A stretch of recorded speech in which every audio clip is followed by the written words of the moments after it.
post. He's out. William on the drive. Pull up. Got it!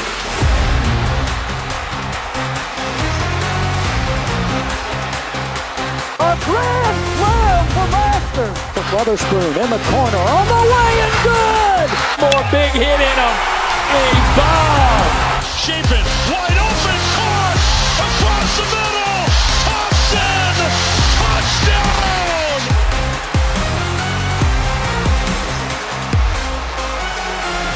Mississippi State, the national champions. Wrap it in maroon and white. Welcome back to the Bulldog Breakdown presented by the Bulldog Student Sports Network. It is episode 3 of our brand new show. My name is Connor Davis alongside my co-host Ty Golmon. And so now we have established that every week we want to start off the show with mentioning the other sports that really don't get much notice. What other sports do we have on the docket today, Ty? So cross country will be participating in the SEC Cross Country Championships this weekend in Knoxville. And then the other sport we have to talk about is baseball. They will have a scrimmage this week at Dudy Noble Field. It'll be their final scrimmage of the fall. They will go up against Louisiana Tech. Starting off strong with the sports that are on the docket, we start off with volleyball. We mentioned last week that volleyball has the tendency to go 1-1 in their games during the weekend, their conference games, might I add. And you had 2 this past weekend. You played the number 3 ranked Kentucky Wildcats and the number 17 ranked Tennessee Volunteers, who are now 16th ranked after their win against Mississippi State. You lost both games. Janae Whitfield-Moss had a really good showing against Kentucky. She had 5 blocks that game. And then Lindsey Mangelson, we know, had 16 kills against Tennessee.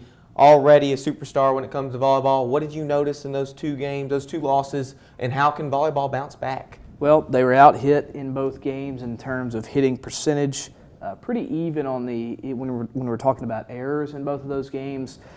State had one win and 1 set in 4 sets that were played. Great to have that against ranked teams. We hadn't had that all season against a ranked team.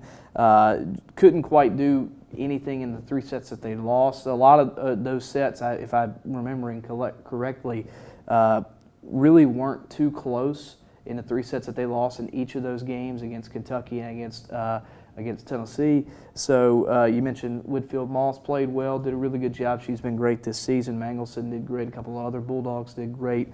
Good to get a set from each of those teams. Shows some improvement from the Bulldogs volleyball squad.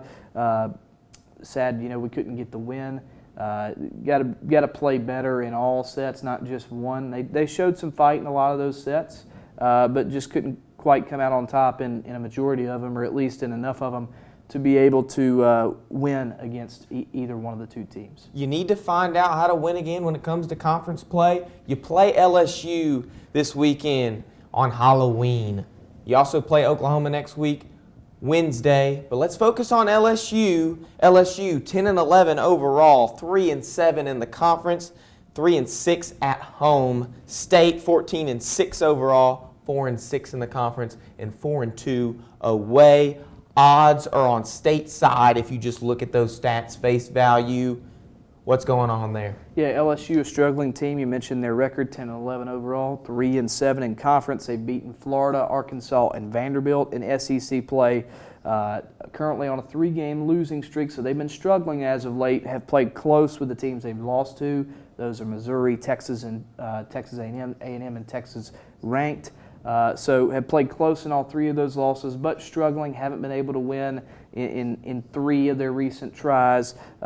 Team that you should probably beat in LSU. It'll be tough on the road. We'll see how State fares. Yes, and as conference play comes around for volleyball, it's conference play that is starting to end for soccer. You have your last home game and your last game of the season before the SEC tournament. You lost to Georgia 1-0 as you hosted them in Starkville. It's Nick Zimmerman's first year as his year is now ending. SEC tournament is on the horizon. You're going into it as the 8th seed. What are your thoughts for the Georgia game? And then going into, hopefully, you play Oklahoma in the first round. You didn't get that first round bye. But what are your thoughts on overall soccer? Yeah, the Georgia game had limited opportunities in the first half. We'll just start there. for both teams, really. Only 7 total shots for Mississippi State and Georgia in the first half. Really physical play, Connor, in the first half, and really physical play throughout. 19 combined fouls in the first half, 40 for the entire game. Just like I mentioned, physical for the entire game. State had 2 really good scoring opportunities in the second half, both saved by Georgia. Georgia's goalkeeper, really good job in that one, able to keep Mississippi State off the board. Georgia scored off of a rebound, off of a save by Jenny Harrison. They were able to get the long goal that was able to get them the win. Overall, it's a disappointing loss. It was definitely a weird game because it got moved up because you had some rain in the area. It really rained all day on last Sunday here in Starkville. So really an awkward kind of game. You started at 11 o'clock in the morning, but just a physical match. Turns out to be a loss. Not what Mississippi State wanted. Obviously could have had the 3 seed if they would have won that one, so definitely disappointing in that aspect. Now you go into the SEC tournament, Connor. 8 seed, you'll play Oklahoma to start. I believe that match is on Sunday. Oklahoma 10-4-4 and 3-4-3, and awaiting the winner of that one is the number 1 seed Arkansas. It's definitely intimidating. When you do so well in the season and you just fall a little short that you get the 8th seed, you could be talking about having a first-round bye here, potentially being one of those Arkansas teams, looking intimidating for somebody that has to play that first round. But now you're not. You have to play Oklahoma. If you beat Oklahoma, you have a little bit of familiarity there in Arkansas. You lost 4-2 against them. You can get your get back, but you got to beat Oklahoma first. Yes, you do. Oklahoma, a team that's been, really kind of like State this season. They've played a lot of tough ones, lost a lot of tough ones, have drawn a lot of tough ones. Conference play has been tough to them. Only 3 wins in, let me count it real quick, 10 conference matches, 3-4-3 as I mentioned. So it's been a really tough conference slate for them. This is a good team though, and it's a classic 8-9 game in that an 8-9 is always going to be close. You never know who's going to win. This is going to be a really tough matchup, and definitely going to be a tough one if you get to round 2 against Arkansas. You mentioned the 4-2 loss earlier in the season. State beat Arkansas last season here in Starkville. So some history between these 2 teams over the past couple of years, or with Mississippi State starting to become one of those premier programs in SEC soccer. So look forward to the SEC tournament. Hopefully State can handle business against Oklahoma, be able to come out on top, and then maybe we can find our way past Arkansas and get further on in the SEC tournament. And we'll see how Mississippi State fares in the SEC tournament for soccer, and it doesn't get easier for Mississippi State in conference play. But let's talk about a sport where it does get easier. Basketball. You lose if you're the men's to the number 2 ranked preseason team, Houston, 61-52. If you're women, you win 115-71 against Union. Union, excuse me. Yes, but it gets easier for Mississippi State as you play North Alabama, your season opener. Women play Davidson. What did you think about these exhibition games? Are you excited for the basketball season? Did you see something that made you think, hey, we might be contenders here when it comes postseason basketball play? So let's talk about the women's team first. You mentioned a 115-71 win over Union. Did their job there. Definitely scored the points they had to. You worry a little bit about the defensive side of things, allowing 71 to Union. What I would say to that is, it's an exhibition game, first game in front of a live crowd, right? I think they'll be okay. A lot of the entire game really was fast-paced from what I kind of collected. Very fast-paced game. State played a lot of full-court defense when they could, and they were really aggressive in their half-court defensive sets. Something to watch throughout the season. See if State continues to play fast-paced, on offense as well, but not just defense. Speaking of offense, you had freshman Madison Francis, who State was really excited about, led the way for the Bulldogs with 23 points. 6 other Bulldogs were in double digits in that one. Just overall, I think this is going to be an exciting team. This is a team that is picked to be a middle-of-the-pack squad in the SEC this season. That's what they finished last year. So, big year for Sam Purcell, right? You have a lot of roster turnover from last year. Not a lot of girls come back, so a lot of roster turnover. Not a lot of people really know what to expect from this State women's basketball team. I expect some good things. I think State can have a really good season in women's basketball. It just depends on how well your transfers play and how well your young girls play. You had really good recruiting class. You've had good recruiting classes under Sam Purcell. Let's see if those hit. And that's what I was going to say. You look at 71, it might not be something to be a little bit scared about. When it comes to these exhibition games, you're really seeing what you have in terms of your cards. You're really seeing what you have in-house. And you just said, hey, freshmen led the way. That's good for Mississippi State. It means we're growing. It means we have young talent coming up ready to keep Mississippi State basketball improving in the women's category. But we go to men's. You look at that exhibition game. You lose to Houston. You definitely fought when it came to the second half as well. What'd you notice in there? I have a couple stats to share with you, but I'd love to see your thoughts on it before I get into that. Yeah, so lose to them 61-52. You mentioned their preseason number 2 team. Always good. I believe they were a 1 seed in the NCAA tournament last year. Always a good squad, as I mentioned, under Kelvin Sampson. Always a good defensive squad. They really get after you on defense. It was a really physical game overall. 41 fouls combined in the game. State struggled, though, at the line, 56% at the line for Mississippi State. So definitely that's something to pay attention to with, you mentioned, we remember State has struggled shooting free throws. And it was 70% last year, exactly. 255th nationally. Exactly. So got to convert when it's a physical game like that. Both teams made it was a struggle of a first half. 24-18 was the score Houston led at the end of the first half. Under 10 field goals made between the two teams in the first half, or both teams couldn't get to the 10 field goal point. State only had 5 made field goals in the first half, and they turned the ball over 11 times in the first half, so it was really a struggle there. But in the second half, you mentioned they cleaned it up, 50% from the field, 57% from 3. Hubbard had a really good second half, 16 points in that half, led the way with 18 points total for Mississippi State, 5 for 7 in the second half, and 2 for 3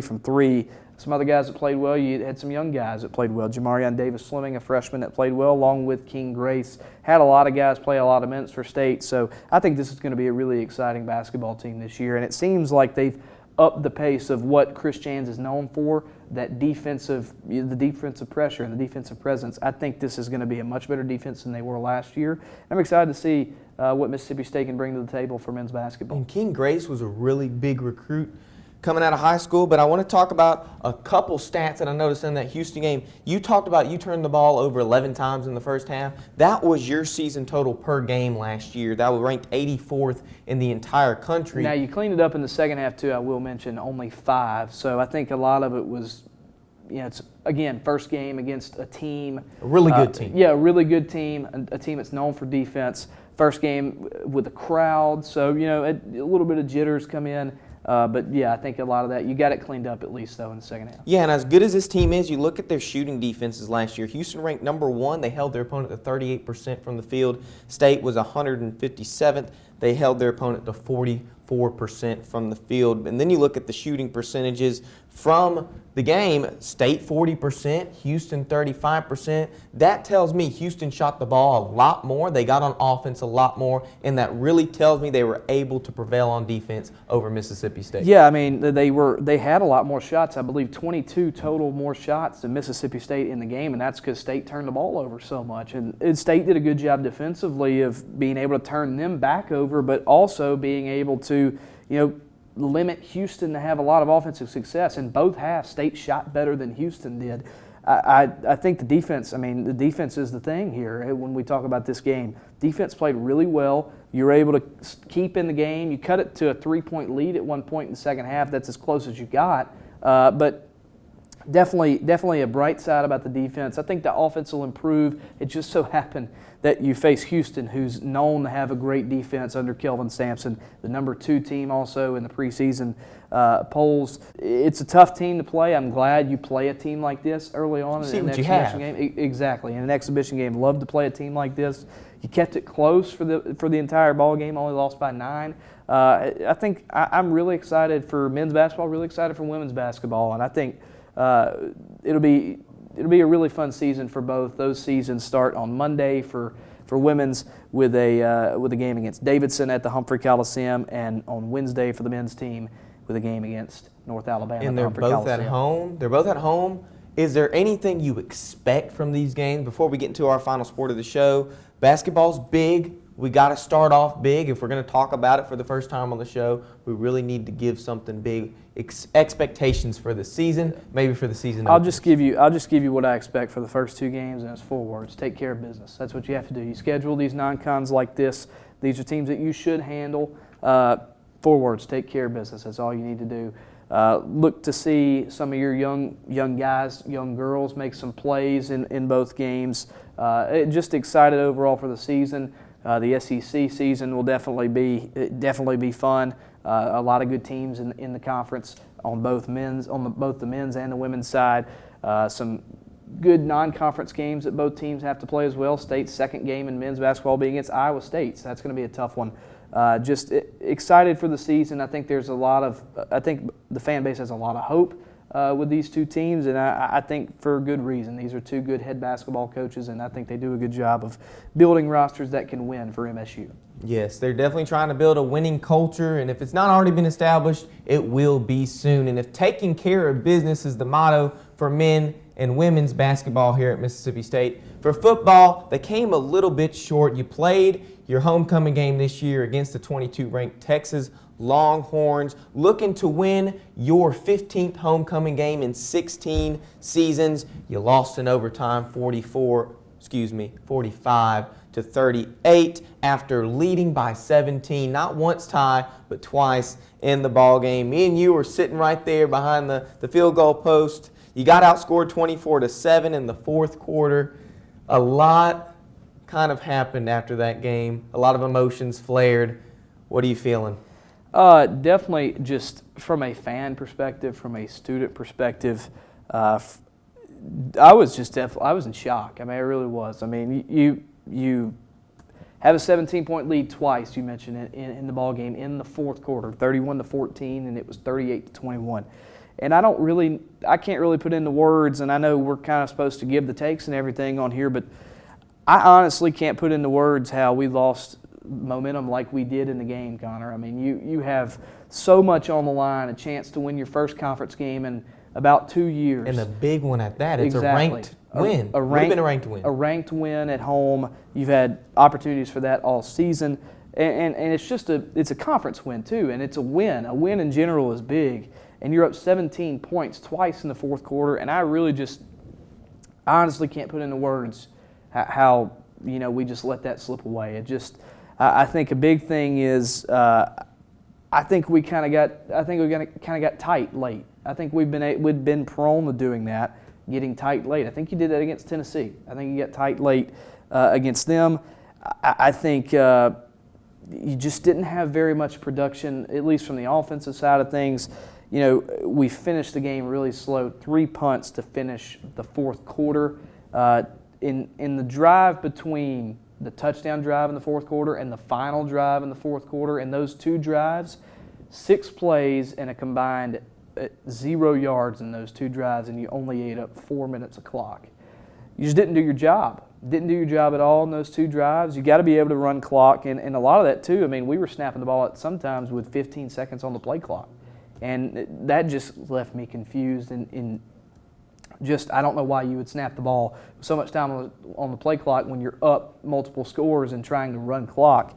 So finished really slow. You had a lot of opportunities to get off the field late for the defense. You had a roughing the passer penalty on a Texas drive that ended up in a touchdown. It was 4th and 1 though. Texas threw an incomplete pass, and Deontay Anderson with the roughing the passer penalty keeps the drive going. Connor, if you get the football and don't have the roughing the passer penalty, you're going to get the football at like the Texas 30-yard line with, 12 or so. I mean, an entire 4th quarter left to go. What I'm trying to say is you've been in great scoring position an opportunity in that game. to get that gap larger and larger and larger. Exactly. Keep the momentum on your side. And for this game, in the game against Florida, in the game against Tennessee, you are trying to establish a winning culture. You're trying to get back to program prestige that you've had in the past. I would say Dan Mullen kind of had a prestige to his program. Had that with Coach Leach, too. Exactly. But when you have these you want to get big recruits here in Starkville.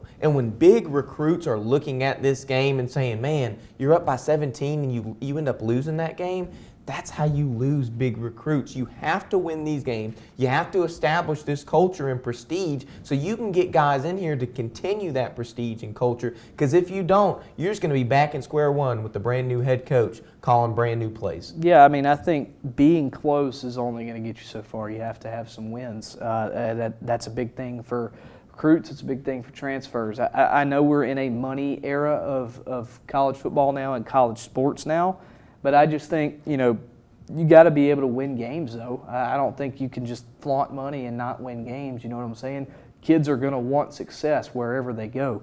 You got to start winning the games now. That you got another opportunity this week. One thing I want to mention, though, at least from a positive aspect of things, I thought in the middle of the game, and I didn't talk about this too, you started the game slow as well. I know you noticed that as well. 2 punts to open the football game. Texas had a touchdown drive on their first drive of the game. I believe you went 3 and out the first drive. Exactly. So I mean, you started slow and you finished slow, and you can't do that. You can play however you want in the middle of the game, which is what I'm going to mention here. I thought we played our best football I've seen us play all year and in quite some time, probably since Coach Mike Leach was leading the Bulldogs. I think that's the best I've seen us play in a football game in quite some time. In that middle of the football game, on both sides.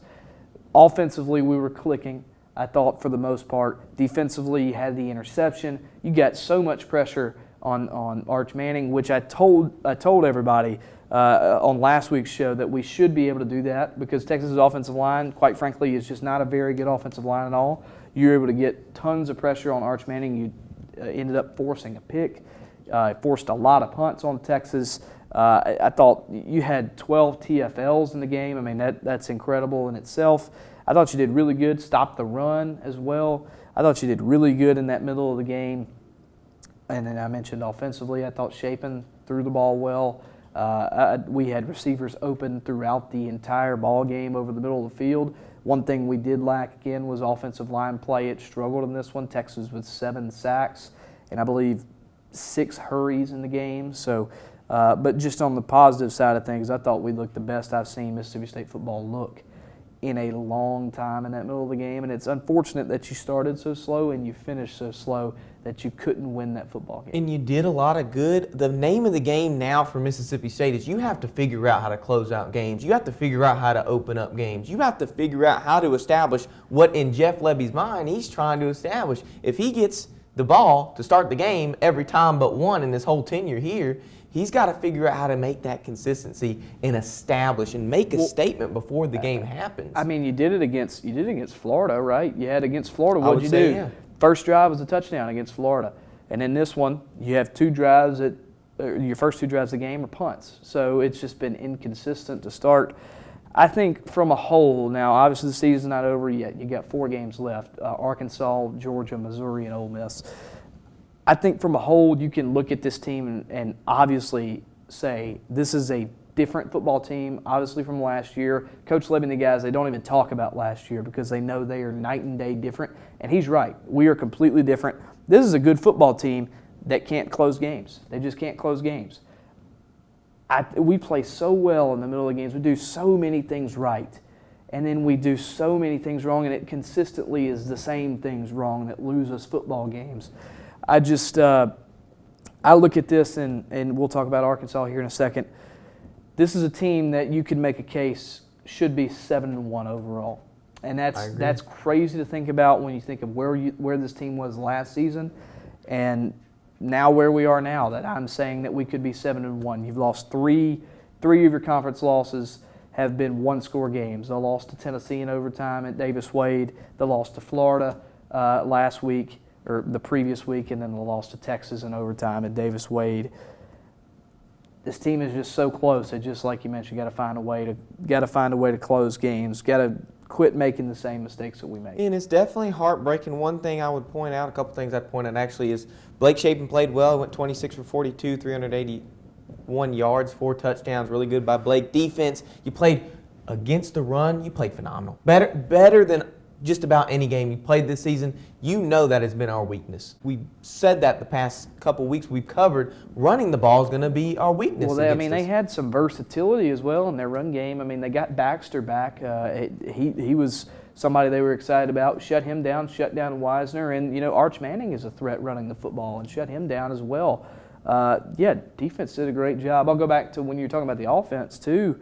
I mean, like I mentioned, it felt like we schemed them pretty well. We had guys open consistently over the middle of the football field. Just no protection. Exactly. Just at times when you were lacking. Exactly. It was a protection issue. And the score of 38 against that kind of offense, against that kind of defense, the number 12 defense in the country coming into the game. Man, I mean, it was a wonderful performance from your offense. You just got in the middle of the game. You just kind of let down at the end of the ball game, kind of let your guard down, and just unfortunate that happened. But yeah, I mean, there were bright spots all over the place on offense, on defense. And one last thing I want to talk about: special teams. I thought was fine for the entire game. You had a field goal that was blocked that turned out to be big, but at the end of the game in the fourth quarter, to punt to that Texas punt returner, I can't quite remember his name. It's slipping me, but to punt to him, he is one of the best in all of college football. To punt to him, I think, was a huge mistake. You got to punt that thing out of bounds. Make Texas drive down the football field. Use the clock. A little bit of clock you had left. And we couldn't do that. And like I said, can't remember his name, but you can't punt to him at the end of the ball game. Overall, just unfortunate State couldn't win the game. And for Jeff Lebby and company, fixing up holes in their performance is the name of the game, but we go to the next performance when it comes to football. They're looking for their first conference win. Since Jeff Lebby began his coaching tenure here in 2024, they travel to Fayetteville for the 36th meeting all-time against the Arkansas Razorbacks. Ty, these two teams have met every year since 1992, and because the way the SEC is doing their new scheduling, it's going to be 2027 till we meet them again after this meeting. What do you expect going into this game? We'll kind of chop it up how we usually do, but Arkansas, what's going on there? There's a lot to, I know you said it earlier, really good offense, really bad defense. Yeah, well, I mean, a lot to unpack as well. I mean, another team that has their coach fired mid-season. You saw LSU just do that last week. Florida did that just a couple of weeks ago after the win over Mississippi State. So that's just to name a few, and just to focus on the SEC. So Sam Pittman let go. You have Bobby Petrino. Funny to see him. Pretty good success in Arkansas. From 2008 to 2011. Yeah, funny to see him back. Pretty good success. Funny to see him back in the head role at Arkansas. But a good offense. Really a great offense. And a poor defense. I believe they are 12th overall in total offense in all of college football, and I may be wrong on that. They might be higher than that. This is one of the best offenses in the country. They're seventh nationally. Seventh, okay. Yeah, seventh. Second in the SEC. Appreciate that. So second in the SEC, seventh overall, and then you look at the defense. I believe 121st. In all of was I wrong on that one? No, you were wrong on that one. I got that one right. 121st on the money. Got that one right. 121st in total defense in all of college football this season. I'm sure that probably accounts for 16th and dead last in the SEC. Oh yeah. So it's been a bad defense. I believe in every conference game, and then you can throw in the Notre Dame game too. You can throw in the Memphis game too, who had a big win over USF this past week. 30-plus points allowed in all of those 6 losses for Arkansas this season. And they've scored a lot of points in all those games except for the Notre Dame game where they were just thoroughly dominated. So there's an offense that's really good, a lot of weapons. Taylor Green is a dog. I mean, he is really good, a really good quarterback. And I think this is a great offense for him to be in with Bobby Petrino. I think this is right up Taylor Green's alley. This is an offense that, just like I mentioned, a lot of weapons. Defensively, just haven't been good all season, haven't been able to force turnovers, can't get off the field, a lot of points scored on them. I think from just a me perspective, I think you probably think this too, this is going to be a high-scoring football game. And what's going to be funny is I bet it'll be like a 17-10 final somehow. I don't know how, but that's just how things work whenever you say them. But I think just from perspective right now, looking at the game, looking at both these teams, I think it'll probably be a high-scoring game. I see no reason State shouldn't score 40 points on this defense. I think State's defense is much improved this season, but Arkansas's proved they can score on really good defenses. They scored I believe, 42 against Texas A&M, something like that. Scored a lot of points against A&M, 42 or 45. 42. So this is an Arkansas offense that can score. I think they'll have no issue scoring. I think State will have no issue scoring. It's just going to be who gets the most stops, force the most punts, and the most turnovers. And it's a defense that allows a lot of scoring. You're 97th in the country in passing defense, and it should be a show for Blake Shapen in Fayetteville. Actually, I have a little bit of a parlay for you, Ty. 238.3 passing yards per game for Blake Shapen on the season.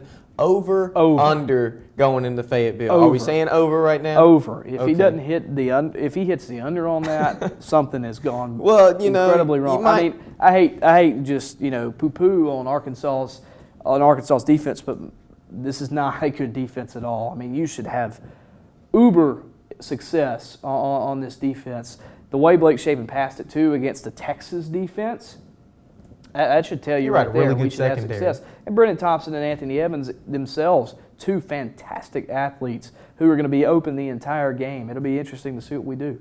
Yes, but you got to look at it. This offense is super scary, as we mentioned. I mean, this is what's keeping them in games. The last 3 games, you lost 34-31 to Tennessee. You lost 45-42 to Texas A&M. And you lost 33-24 to Auburn. So your offense is what's really keeping you in these games. You're averaging 35.5 points per game. That's the 5th ranked scoring offense in the SEC, 26th nationally. We mentioned earlier the 7th nationally ranked total offense in the league. This offense is going to be scary. You have to find a way to do that and cover their offense, cover all the bases when it comes to defense and offense. But for Tennessee, Texas, a lot of explosive plays. You got to figure out how you limit those explosive plays. Taylor Green can make those plays. Yeah, it happened late in the game. Sorry to interrupt you there, but it happened. A lot of those happened late in the game when State was gassed. I mean, we've seen a tendency to State kind of letting down in the fourth quarter defensively. I mean, you can look at the A&M game. I mean, it was 14-3 going into the fourth quarter. And then defense allows 17 points. Now, I'm not going to fault that as much on them. I fault it more on the offense, not getting any sort of momentum. Yeah. But, and then you mentioned after the third quarter, State was outscored 24-7 for the rest of the game against Texas. So State has had a tendency to kind of lay down in the fourth quarter, for lack of better terms. They've kind of slacked off a little bit. You can't do that at any point against this offense. I believe they're top 25 in both rush offense and pass offense. So they don't lack anywhere. It's not like they're good at one thing but not great at the other, and the other thing makes them so much better. They're good at everything offensively. They do a really good job getting it to their guys out in space, do a really good job running the football. Arkansas always has a good offensive line. Even, with firing Sam Pittman, his thing is, he was an offensive line coach before he was a head coach. Exactly. He builds from the trenches. They've been a pretty good offensive line so far this season. I know Arkansas's had good offensive lines in the past. They can do a lot of things offensively. You're going to have to find a way to – if you can get some pressure again like you did against Texas, I think that could be really good. But the big thing, too, is make sure you contain Taylor Green. Exactly. He's topped the conference for passing yards. Exactly. You have to contain him. And you contain him in both passing and running the football. This is a dual-threat guy. And like their offense is not one-dimensional, he's not one-dimensional either. He can do both things extremely well, running and passing the football. So you have your hands full. You really do. You have your hands full. Look for Kelly Jones, who has been the best corner. I'll say it right now, been the best corner in all of college football this season. From what he has done and how much he has improved from last season, he is. You can look up so many stats too. He's near the top of all of any different corner stats you can find. I think he's been the best corner so far this season in college football. That might be a hot take. High praise. Whatever anybody wants to say. I think he's been really good this season. Look for him to make some plays. Look for Brylan Lanier to make some plays. He had the 2 picks in the Florida game. So he's been really good this season. Look for him to make some plays. Look for those safeties to make plays. Saw Jerron Manning a lot playing man last week against Texas, and he got burnt some, I thought. He needs to improve this week if we're going to play man with him because, like we mentioned, it is a great offense. They can do a lot of things well. And then, being able to stuff the run game, got to be able to do that, whether that's load the box or whatever, get some sort of push on the defensive line. Got to have a consistent push the entire game. You can be knocked back, however many plays, but for more of the ball game, got to be able to have some sort of positive push to be able to knock this run game back. And I think if you're Mississippi State and you're Coleman Hudson, you have to realize, hey, we have to play for both the pass and the run. They're going to look at this and say, okay, well, you held Trey Wisner to 12 carries and 41 yards against Texas. It's reverse psychology. Like I've told you before, I've heard football be referred to as a chess match inside of a chess match. This is not just a physical game. It is more mental than anything, really. They're going to say, well, they're not going to prepare for the run as much as they will the pass. They know we're going to pass it because we know Taylor Green is the top of the conference in passing yards. They're going to try to establish a run. If you're Arkansas, I think Bobby Petrino, that's going to be first thing in his mind. State needs to cover all the bases when it comes to Arkansas's offense. You're exactly right. And one last thing, I think I really liked how Coleman Hutzler called his defense last week against Texas. I thought we looked really good. I mean, in the middle of the game, when I mentioned we played our best football I've seen in a long time, we were doing things defensively I haven't seen in quite a long time.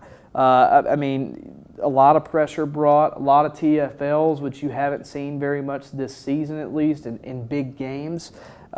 State was all over the field defensively. I like, Coleman Hutzler last season, not as good, but this season, I've mentioned it so many times, he's got athletes, and we're seeing how good of a defense he can run. And I thought it looked really good in the middle of the game last week. Just got to have that for the whole game this week because, as we mentioned, there's a really good Arkansas offense. And State, Arkansas being not as good this season doesn't mean that State won't have their hands full. This is a big game for Mississippi State, and hopefully we can get our first conference win in quite some time. Yes, and Mississippi State's defense looked electric last week against Texas, but you got to figure out how to close out games. You got to change the narrative of lightning doesn't strike twice. You got to make lightning strike twice as you go and play Arkansas in Fayetteville. But that's going to do it for us for the third episode of the Bulldog Breakdown. We hope you have enjoyed everything. We're covering most sports. We're going into basketball, so be sure to focus on that as we go through the basketball season, as we get to the end of the semester and into the next semester covering basketball. So never fret. We'll have all the sports here on the Bulldog Breakdown, presented by the Bulldog Student Sports Network. My name is Connor Davis again, my co-host Ty Golmon, and we will catch you next episode.